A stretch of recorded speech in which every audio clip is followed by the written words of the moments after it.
സംസ്ഥാനത്തെ പോസ്റ്റ് ഓഫീസുകളിലൂടെയുള്ള പണമിടപാട് പൊതുജനങ്ങളെ ബുദ്ധിമുട്ടിലാക്കി. രാവിലെ 7 മണി മുതൽ ആളുകൾ പോസ്റ്റ് ഓഫീസിലെത്തിയെങ്കിലും ഇടപാടുകൾ ആരംഭിക്കാൻ 12 മണി വരെ കാത്തിരിക്കേണ്ടി വന്നു. കൂടുതൽ ആളുകൾ എത്തിയതോടെ പോസ്റ്റ് ഓഫീസുകളുടെ ദൈനംദിന പ്രവർത്തനങ്ങൾ താളം തെറ്റി. പോസ്റ്റ് ഓഫീസുകളുടെ പ്രവർത്തന സമയം നേരത്തെ തന്നെ ആരംഭിക്കുന്നതിനാൽ രാവിലെ തന്നെ നോട്ടുകൾ മാറാൻ കഴിയുമെന്ന ധാരണയിൽ 7 മണി മുതൽ ആളുകൾ എത്തിയിരുന്നു. ബാങ്കുകളേക്കാൾ തിരക്കുകൂടവും ഇടപാടുകളിൽ വേഗവും പ്രതീക്ഷിച്ചെത്തിയവർക്ക് കടുത്ത നിരാശയായിരുന്നു ഫലം. നോട്ടുകൾ മാറാൻ പൂരിപ്പിച്ച് നൽകേണ്ട ഫോമുകളുടെ വിതരണം പോലും പല പോസ്റ്റ് ഓഫീസുകളിലും 11 മണിക്ക് ശേഷമാണ് ആരംഭിച്ചത്. ബാങ്കുകളിൽ നിന്ന് പണമെത്താൻ താമസിച്ചതും ആവശ്യത്തിന് ജീവനക്കാരില്ലാത്തതും പോസ്റ്റ് ഓഫീസുകളിലൂടെയുള്ള പണമിടപാടിന് തിരിച്ചടിയായി. പ്രായമായവരും രോഗികളും കുഞ്ഞുങ്ങളുമായി എത്തിയവർ അടക്കമുള്ളവർക്ക് ദുരിതമായി മാറി പണമിടപാടുകൾ.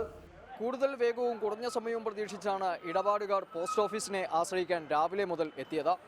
എന്നാൽ നീണ്ട ക്യൂ ഇവിടെയും രൂപപ്പെടുക മാത്രമായിരുന്നു ഉണ്ടായത്.